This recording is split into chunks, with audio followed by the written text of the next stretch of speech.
Growing up, there was always something that bothered me when it came to deities and fantasy creatures. Usually in most stories I watch, some tend to be focused on more than others. The lion's share of the time, I'm seeing the Greek mythology being used across the board in most cases.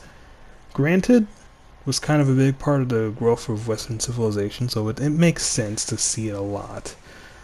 But it's even in anime sometimes when they got their own Shinto pantheon and junk to work with, which granted they use in their own media in general. But it's funny that I can watch a few anime and Olympians are still showing up here and there. I am considering watching Danmachi and Record of Ragnarok though, just to see how those stories work with them interacting with other gods from other places. It's something I'd like to do as well. Maybe even give the Smite game a shot. You never know what you might find. Speaking of other pantheons and myths though, I feel like I need to learn more about them as well if I'm going to do the kind of stories I plan on doing. Take Norse myth for example. I do be seeing it more in recent years, and Thor and Marvel Comics always kind of been keeping it relevant in decades past, but I still feel like I know less about it compared to Greek myth. Same with Egyptian stuff more so even. I do recall when I was learning about like important figures from history in the Bible too, I guess to some extent, your Cleopatra, Ramses, Tut, all those guys, like I have all that down to my knowledge, but like when it comes to the more mythology side, it's a bit more scarce to me compared to Norse myth for sure. I know some names, thanks to oddly enough, like anime like Yu-Gi-Oh! And JoJo's Bizarre Adventure when they do come up in some form. And I guess Moon Knight too, to an extent, but I only started reading that like a few years ago. But there's so much more I could learn about them still, especially now that I got a nephew named after one, so that's also an incentive. And then there's the rest of Africa. I know there's a whole bunch of stuff out there I know next to nothing about. Most of my school years ever shown me was like Anansi the Spider folk tales, and not much beyond that. I have no idea if that Panther God in Marvel is even based on anything specific or made up entirely. That's how little I know. It's like a massive blind spot for me, and I want to know more on the larger world of African gods beyond Egypt.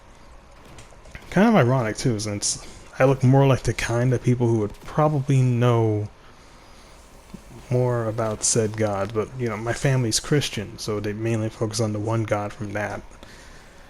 I'm more skeptical about it, as I'm not really the worshipping type, but I find the stories that we can learn from them interesting regardless, so I respectfully just let people believe what they want on that front. When it comes to this God slash Allah slash Yahweh slash whatever you call him, I'm more a mixed bag to me on him, but from what I've learned at least, but Jesus seems super chill.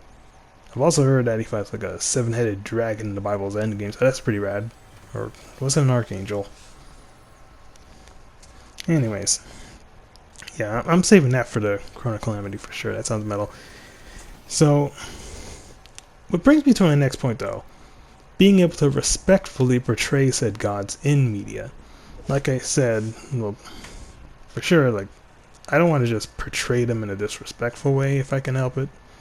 If you're going to adapt mythological figures, it makes sense that you got to get their portrayal right. So, if you're going for something somewhat accurate, personality-wise at least, if you want to make a story where, like, if you make a story where Jesus is a murder hobo, that would make, like, no kind of sense at all.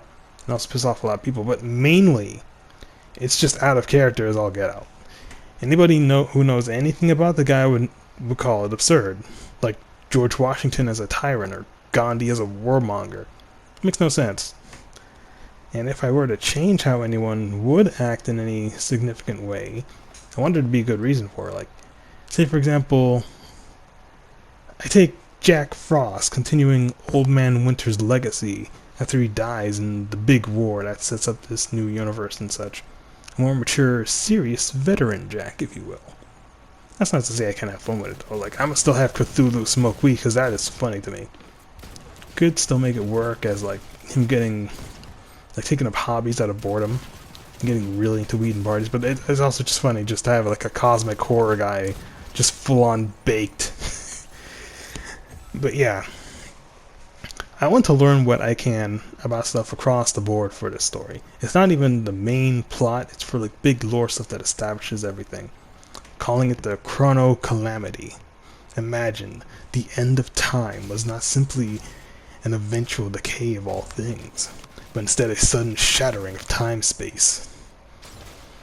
Father Time struck down by an unknown assailant, and all reality across all timelines collapsed into the void, where all sense of time ceases to function properly, and the gods across all pantheons must figure out how to restore order in the midst of the chaos, lest all of existence falls to ruin. I tell you, I'm gonna cook so hard with this lore, I can't wait. I've even be looking into what kind of fantasy creatures I should be adding in. I already got a whole plan for the elves and their evolution, the sub-races and stuff, their ties to Elfheim, the wars over the place, etc. Like a whole thing down. I got it down pat. I plan on doing the same thing for like orcs and dwarves and goblins and such. And so on. See what unique stuff different cultures may have. You know, like from fae, yokai, cryptids, ghosts, aliens even, both for the lore stuff and for the main story proper, like thousands of years later. Just imagine like the crossover potential. Like Loki and Sun Wukong in the same room is devious work. Hercules and Maui team up would go hard. Imagine like the Innsmouth people, the fish guys, beefing with Umi Bozu. The possibilities are endless. Just just wrap a world in us. Like wrap a world serpent around a world turtle. Call it North Boy, if you catch my drift. So yeah, I gotta get my research down on all of this. I gotta learn more on every other culture's myth.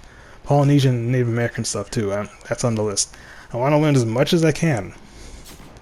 Then there's finding a way to make the furries work. I saw like a video the other day. They tried to consolidate the myriads of furry / scaly / avian, whatever, the races that are in D&D. You got a way that makes it all make sense while keeping them all. Interesting watch. I might put a link in the description or something. Some deities could work into it, I think. I know that there are plenty that are very animal-like in some cultures. And then you got demons. Now, demons, I feel like it's gonna be an interesting thing to tackle due to like how they differ by culture. Like take Oni from Japanese folklore compared to your more Judeo-Christian type demons. Oni tend to be more, at least from what I've seen, like you got humans that are corrupted into a demonic form due to their malevolent actions as humans once they die, or even like transform into one while they're still alive is just outright evil enough. And then you got, but at the same time, like you had this story about the red Oni and the blue Oni, right? Where one helps the other in becoming accepted by villagers by staging this fight between them. And it kind of implies that like they have a bit more complex and nuanced ways to them instead of just being outright evil across the board. Meanwhile, your more Western demons are like fallen angels or something, I think, and they're just more set in their ways and simply want to screw over humanity outright instead of siding with their god. It really makes you think, like, maybe demons could have sub-races where some are just plain evil and others could go against their darker instincts to a more benevolent path. Could play around with the idea, no? The heck, like, even The Legend of Zelda had this one demon guy in Skyward Sword. He wanted to be human instead of hurting people, and you can help him do that. Totally different, say, the game's main villain, who is also a demon, and wanted everybody dead. Wild to think about.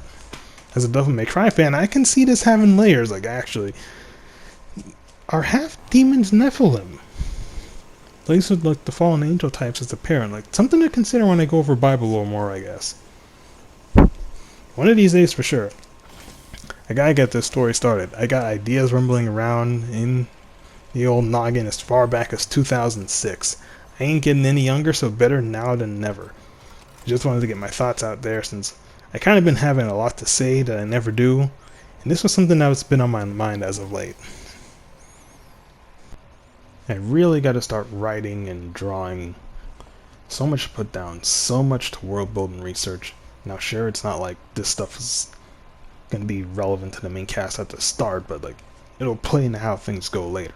like directly interacting with some of the gods and demigods that were involved with the Chrono Calamity long ago, and still remember how crazy it got despite how much info on it was lost to time, and they weren't personally there for everything that happens. Still, don't hurt to at least learn what I can on the way. Now, when it comes to other media showing off all the mythology it has to offer internationally, there could be more out there in the world, media-wise, I just ain't aware of. My perspective is very USA-centric, despite watching some stuff from other countries like Japan and France, but hey, could be some show with a lot of some mythology I wanted to see more of out there, who knows? Maybe give some suggestions, but that's all I got to say on the subject for now. So, till my next video, stay fresh and refrigerated. Jam out.